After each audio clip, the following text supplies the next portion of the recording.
अकबर का साला हमेशा से ही बीरबल की जगह लेना चाहता था।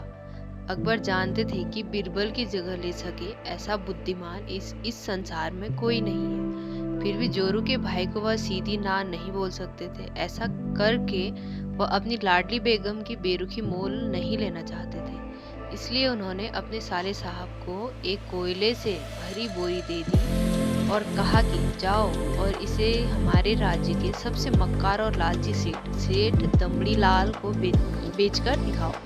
अगर तुम यह काम कर गए तो तुम्हें बीरबल की जगह वजीर बना दूंगा। अकबर की इस अजीब शर्त को सुनकर साला अचंभे में पड़ गया। वह कोयले की बोरी लेकर चला तो गया, पर उसे पता था कि वह सेठ किसी की बातों में नहीं आने वाला। ऊपर से वह उल्टा उसे ही चूना लगा देगा। हुआ भी यही। सेठ दमड़ी लाल ने कोयले की बोरी के बदले एक ढेला भी देने से इनकार कर दिया।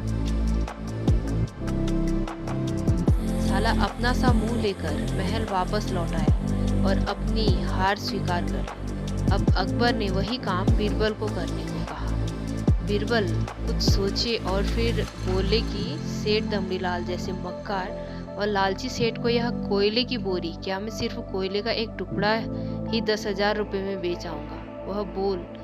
वह बोलकर तुरंत वहां से रवाना हो गए। सबसे पहले उसने एक दर्जी के पास जाकर एक मखमली कुर्ता सिलवाया, हीरे मोती वाली मालाएं गले में डाली, महंगी जूती पहनी और कोयले को बारीक सुरमे जैसा पिसवाया। फिर उसने पिसे कोयले को एक सुरमे की छोटी चमकदार डिब्बी में भर दिया। इसके बाद बीरबल ने अपना भेष बदल लिया और एक मेहमान घर में रुककर इश्तेहार दे दिया कि बगदाद से बड़े शेख आए हैं जो कि करिश्माई सुरमा बेचते हैं, जिसे आंखों में लगाने से मरे हुए पूर्वज दिख जाते हैं, और यदि उन्होंने कहीं कोई धन गाड़ा है तो उसका पता बताते हैं। यह बात शहर में आग की तरह फैल गई। सेठ दमड़ी लाल को भी ये बात पता चली। उसने सोचा जरूर उसके पूर्वजों ने कहीं न कहीं धन गाड़ा होगा। उसने तुरंत शेख बने बीरबल से संपर्क किया और सुरमे की डिब्बी खरीदने की पेशकश की। शेख ने डिब्बी के 20,000 रुपये मांगे और मोल भाव करते करते 10,000 में बात तय हुई। पर सेठ भी होशियार था। उसने कहा मैं अभी तुरंत ये सुरमा लगाऊंगा और अगर मुझे मेरे पूर्वज नहीं दिखे तो मैं पैसे वापस ले लूंगा। बीरबल बोला बिल्कुल आप ऐसा कर सकते हैं। चलिए शहर के चौराहे पर चलिए और वहां से जांच लीजिए। सुरमे का चमत्कार देखने के लिए भीड़ इकट्ठा हो गई। तब बीरबल ने ऊंची आवाज में कहा ये सेठ अभी ये चमत्कारी सुरमा लगाएंगे, और अगर ये उन्हीं की औलाद हैं जिन्हें ये अपना माँ बाप समझते हैं तो इन्हें इनके पूर्वज दिखाई देंगे और गड़े धन के बारे में बताएंगे।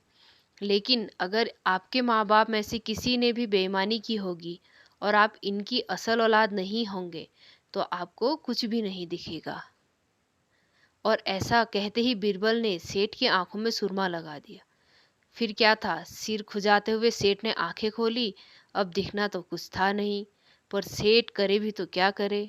अपनी इज्जत बचाने के लिए सेठ ने 10,000 रुपये बीरबल को थमा दिए और मुंह फुलाते हुए आगे बढ़ गए। बीरबल फौरन अकबर के पास पहुंचे और रुपये थमाते हुए सारी कहानी सुना दी। अकबर का साला बिना कुछ कहे अपने घर लौट गया और अकबर बीरबल एक दूसरे को देखकर मंद मंद मुस्कुराने लगे। इस किस्से के बाद फिर कभी अकबर के साले ने बीरबल का स्थान नहीं मांगा।